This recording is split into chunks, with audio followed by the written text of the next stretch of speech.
Il était une fois, dans une vaste plaine du sud de l'Afrique, un village nommé Kitunda. Ce village était connu pour ses récoltes abondantes, ses fêtes traditionnelles, et surtout pour l'importance qu'il donnait à la parole des anciens.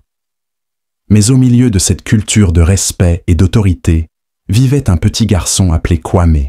Il était doux, rêveur, très observateur, mais personne ne l'écoutait. Kwame vivait avec son père, un homme respecté, mais toujours occupé aux réunions du conseil. Sa mère, prise dans les tâches du quotidien, ne remarquait pas quand Kwame voulait lui parler de ses cauchemars ou de ses rêves. Chaque jour, Kwame essayait de parler. « Papa, j'ai vu quelque chose de bizarre dans la forêt. »« Maman, est-ce que tu peux m'écouter 5 minutes ?» Mais à chaque fois, on lui disait « Pas maintenant, Kwame. Tu parles trop. Laisse les grandes personnes travailler. » Un jour, Kwame, en jouant près de la rivière, vit un homme étrange, habillé comme un voyageur, qui enterrait quelque chose au pied d'un arbre sacré. Le garçon observa discrètement et reconnut des symboles interdits. C'était un sorcier en train de jeter une malédiction. Terrifié, Kwame courut prévenir les adultes. « Il y a un sorcier dans la forêt. Il prépare quelque chose de dangereux. » Mais encore une fois, personne ne l'écouta. On se moqua de lui. On le punit même pour avoir interrompu une réunion du conseil. À partir de ce jour, Kwame décida de se taire. Il ne parlait plus, ni à ses parents, ni aux anciens, ni aux autres enfants. Il était là, mais absent. Pendant ce temps, les choses commencèrent à mal tourner dans le village. Les récoltes se fanèrent. L'eau de la rivière devint trouble. Les enfants tombaient malades sans raison.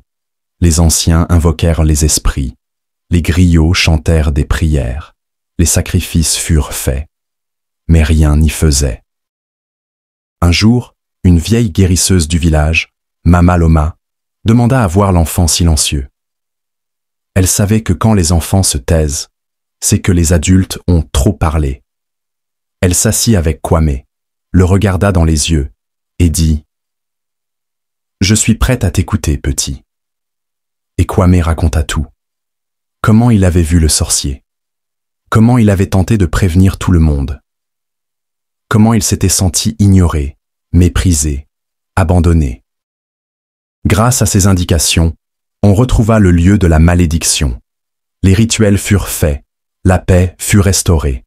Le sorcier fut exilé, mais plus que tout, ce fut un changement profond dans le cœur des parents.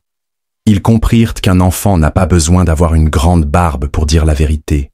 Depuis ce jour, à Kitunda, chaque soir, les parents s'asseyent en cercle avec leurs enfants et leur demandent « As-tu quelque chose à me dire ? Je suis prêt à écouter. » Nos enfants ne demandent pas toujours de l'or, ni des téléphones, ni des habits. Ils demandent notre oreille, notre regard, notre attention, car un enfant qu'on n'écoute pas deviendra un adulte qui n'aura rien à dire.